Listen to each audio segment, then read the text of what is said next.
guys, and welcome to this Volkswizard video. Now you can tell when you're getting old when a car you used to own over 10 years ago is called a modern classic today and worth significantly more than it was back then. Well, that's exactly what's happened with me and the B5 Audi RS4.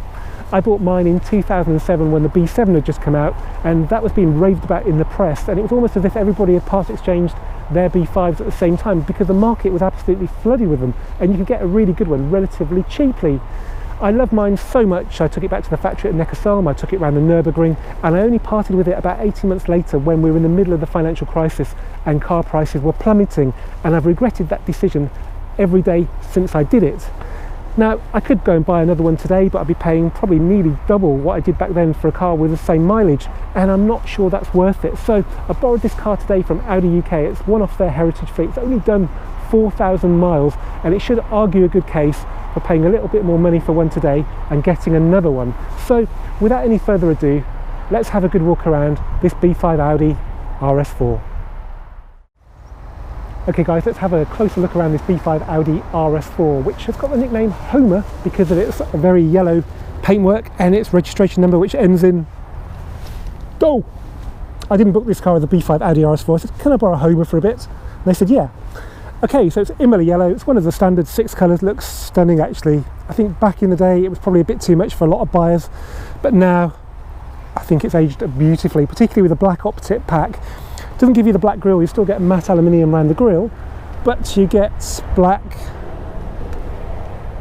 window surrounds and roof rails, and I think it means you don't get the alloy wing mirrors because that would look a bit odd, so they give you body coloured mirrors. A really nice touch, particularly on the brighter colours. Now we've got 18-inch wheels with 255, 35, 18 tyres. These are the original Dunlops, which I find it hard to believe, but they're date marked 18th week of 01. Now the wheels were famous for buckling back in the day. I think there was a big hoo-ha and Audi borrowed Millbrook Proving Ground and invited all the owners, demonstrated to them that the buckling was deliberate to protect the other bits on the car. But if you wanted to have a new wheel, we'd supply you with new wheels indefinitely, or you could change to a harder wheel and that would be a one-off. So that's quite a big thing back in the day. They even made a video and gave it to owners. It was, yeah, quite well handled, to be honest, and when I bought mine many years later I could still get free wheels up to a point. The brakes are 360mm, they're 2-piece, so you've got the steel disc and then an aluminium bell. They're handed as well to make sure that the venting is in the right direction, which isn't the case on the Golf GTI Clubsport S, as many owners have found out, with one side, I can't remember which, getting much hotter. These pads are yellow, but don't be mistaken, they're not yellow stuff pads. This car has got the upgraded brakes, which means yellow pads. There's a brochure that came out promoting this kit, which this car's got most of. It might even have the sports suspension, but I can't be completely sure. But it consists of the brakes, the exhaust and some interior bits. We'll have a look at later. It's a very unusual car this, so don't go thinking this is representative of all B5 RS4s, because this is something special. Again, at the back we've got aluminium bells, steel discs and 312s. That's the same as the front of a TT we've got on the back. We've got this beautiful body. It's significantly wider than the standard car. Now, if I remember rightly, the only panels shared with the standard car are the roof and the bonnet. I think even the tailgate, because of the spoiler, is different. Every other panel is unique to the RS4, which must have cost a lot of money to do, but it's well worth it. There are no side mouldings, which is unusual back in the day, quite common now. My favourite bit is the way the back door kicks out. Yeah, it's a beautiful car, beautiful. Sold. I'm going to go and buy one now. No, we've got a long way to go yet. Standard rear lights. But the rear bumper, one of the few places where vents are not actually doing anything. This is just for show, and it makes repainting the bumper a real pain because these, you've got to take them off and they're really fiddly to get off. I think quite often you have to replace the grills. But it works well. It had to have something down there, and I think that looks really good anyway. The exhaust is, again, black, which is very unusual. It's not just so, this is a sports exhaust, a very rare option that came in around 2001. They did a car for the Essen Motor Show that previewed all these bits and pieces that are on this car, and that was one of them. We've also got at the front these intercoolers, so there's one each side, and these vents actually do something. You'll see them on cars like A1 S-Line when they don't do anything, but on this car they do. The grille's unique as well. Not even the S4 got this lattice design. Likewise, the lower grills. Front bumper is obviously unique to the car because it flares with the wings. Headlamps are xenon, nothing particularly special. A lot of cars had them at that time. Beautiful. Right then, time to have a look inside. Now, let's get this out of the way. This car has Recaro pole position bucket seats. This is nowhere near standard. Again, it's part of the Essen Motor Show Sport or Clubsport kit that this car's been fitted with. Normally you'd have some nice Recaros that are very comfortable, not even like the buckets in the B7 RS4, no slots or anything like that. This is a very unusual, and it's not for everybody. They're very restrictive, they're very hard to get in and out of. There's just 4,000 miles on the clock. This car's already quite worn there, but that's the nature of bucket seats. Now, there were two options on the inlays. You could have carbon or you could have piano black. Again, the Alcantara pack is in my original brochure, but I've never seen it on a car apart from this one. So you've got the Alcantara wheel and gear knob down here. A little eccentricity of the B5, A4 and RS4 is that the headlight switch is there. Yeah, really weird. Get used to it. Got a centre armrest, which is an extra cost option. I think it used to have a phone kit in it, that's what the hole's for. Yeah, it's very easy to break those lids. 6-speed gearbox. Navigation was not standard, and there was a Symphony radio as well behind that, and the standard spec is a concert radio that's not double DIN, so that all that would move up and the stereo would be there. Got climate control, not dual.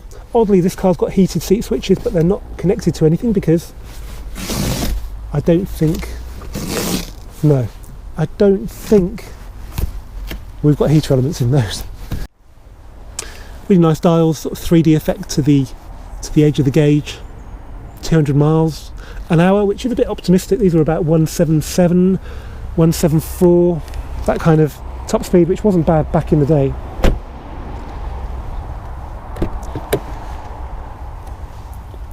So we've got hardback seats with special frames. Again, this is all new to me. I've never seen this before. Normally we've got on the front seats this kind of embossing, but these haven't got them.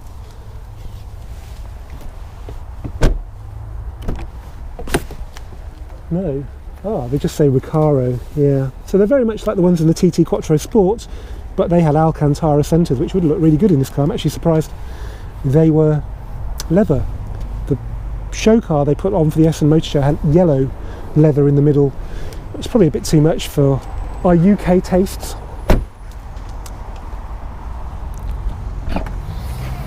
As with all RS4s, you have a lovely big boot. In fact, even though it's four-wheel drive, it seems very deep. No spare wheel though, although you can fit one, as I did. Wow, this car is just unbelievable with 4,000 miles on the clock. Okay guys, let's have a look under the bonnet, because that's where it's all happening with this car. So there we have the twin turbo V6 2.7 litres, and it's got a lot in common with the S4, but do not underestimate the work that Cosworth did to make this 380 horsepower up from the 265 in the S4. The torque went up a bit and it went much higher up the rev range. They actually made this engine, which was a high torque engine in the S4, they made it a rever, and it's sensational because it's still quite torquey, but my god, does it like to rev, which for a turbo engine back in those days especially was very, very unusual.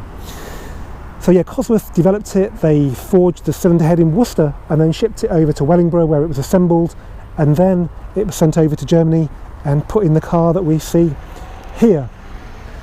Well, that bit in particular has got me very excited, so without any further ado, let's go and have a drive of this B5 Audi RS4.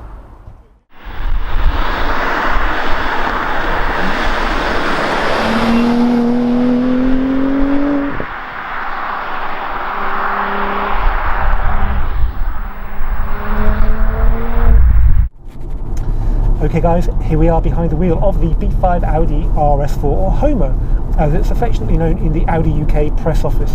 If you've been to some of the shows like Goodwood Festival of Speed and you've seen a yellow RS4 on a plinth, this is that very car, so I'm very honoured to be driving it today with just 4,040 miles on the clock, which I think must make it worth somewhere north of £60,000, particularly with this very unusual sport or club sport spec. But it's all coming back to me now. It's a bit weird grabbing an Alcantara steering wheel and gear knob, because on these cars in the UK I've never seen that before, so it's not something I associate with it. And also the pole position seat, I almost think I'm driving a TT Quattro Sport, but that's only until I press the throttle. So there's a bit of lag. We're in fourth gear and it goes, and it's not like a turbo diesel or an S4 that's a very torque rich engine. That peak torque on the S4 is very low. It's like from 1850 RPM to 3,600. This is peak torque at 6,000, which should tell you what Cosworth have done to this engine. They've made it breathe so it can rev out. I mean, that was to the red line on the rev counter, and it wanted to go even more. It's unbelievable. Unbelievable, wow. Yes, I do quite like this car. Okay, the chassis isn't so great. It's a bit firm, it's a bit underdamped. I never really gelled with mine. I never really enjoyed checking it around and never felt the limits of grip. It will never move the rear end either. It's a very unadjustable car, but that doesn't take away a lot of its charms. One thing I also found with it was that it felt like a very flexible shell, because cars have got stiffer with every generation. This is like, what, 4 generations behind now? So there's a bit of flex, and because it's an Avant, it hasn't got a rear bulkhead, it's almost struggling with the hardness of the suspension, which, funny enough, was set up by a Dutchman called Jos van As, who's worked for BMW for a few years. The brakes, for all their size, don't feel that reassuring. I don't know whether it's they need a bit of heat into the pads, but mine was just like that as well. On a modern car, I mean, on a Golf with the same sort of weight and smaller brakes, they would be just as good as that. I think when you've got a car designed for pulling you down from 170 miles an hour on the motorway or doing track days, they're not going to be as good on the road. But I can live with that. So let's just turn off this main road and find something a little bit quieter and get to know this car a little better.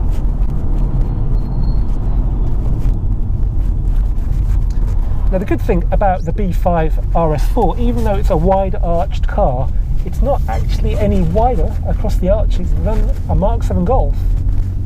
And even better, it's much smaller across the mirrors. So if you look at the mirror on this car, it's actually, most of it's in the body line anyway. So it's probably about, I think it's about 15 centimetres narrower across the mirrors than a Golf 7, which is amazing. It's a bit like a 911 Turbo, even though they're wide arch. They're not particularly big cars, which means on a road like the one we're going to drive now, you don't have to worry too much. So yeah, bumping through this village, it's firm, the trim's rattling in the boot because of the flex. It's amazing how firm it is and yet how badly controlled the body is. But don't get me wrong, you can sort all this out with a set of coilovers. Technology's improved with stuff like that now anyway, so if you bought something aftermarket, it would be the latest tech, and it would, I'm sure, make this car a little bit more controlled. Yeah, you do pick up speed rather quickly, and even though it's a narrow car, the body control makes it feel quite large. Yeah.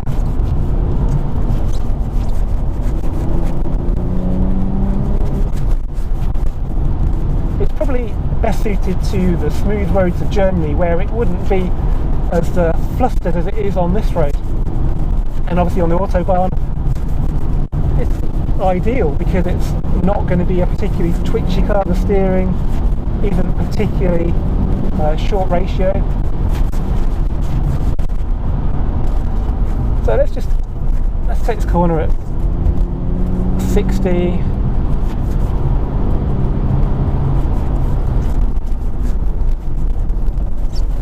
Ooh. It's quite a bit of roll when you start to load it up. Okay, things have moved on. If you drive an RS2, they're probably even worse than this. In fact, I'm pretty sure they are. Let's not forget this car was developed 20 years ago now. That's a lot of time in the car world. If you went back 20 years before, this car would be in 1979, and yeah, I know how bad cars were there. This car would probably be a rusted heap now if it was from the 70s, even with 4,000 miles on the clock. But the way it revs is just phenomenal. I nearly used a different faux word then. And that's what makes this car special, the work Cosworth has done to the engine. The Dutchman suspension work I could probably not bother with, but the engine,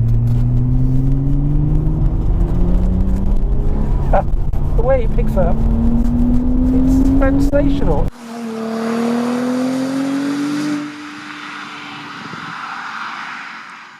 What you really want is the chassis of the B7 RS4 with this engine. I think it'd be a little lighter in the front end, and that chassis was way better than this. Still no match for a good hot hatch, to be honest, but I think it would be a match for this engine. So listen to it go, 5,000.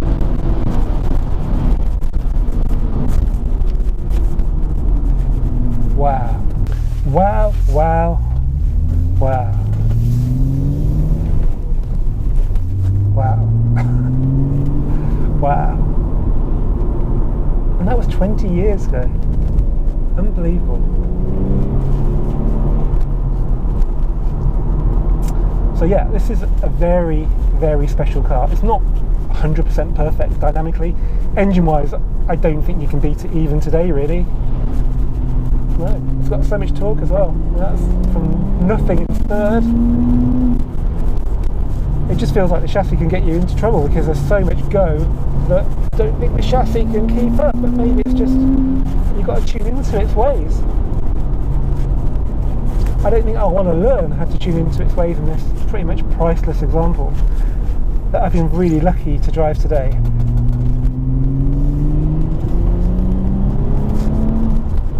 But if one came up at the right price, do you know what? I think I would buy it. Anyway, I hope you've enjoyed this Volkswizard video. If you have, please give it a thumbs up. Please subscribe, that's really important. If you have already, that's brilliant. Thank you very much. And I'll see you for the next one soon.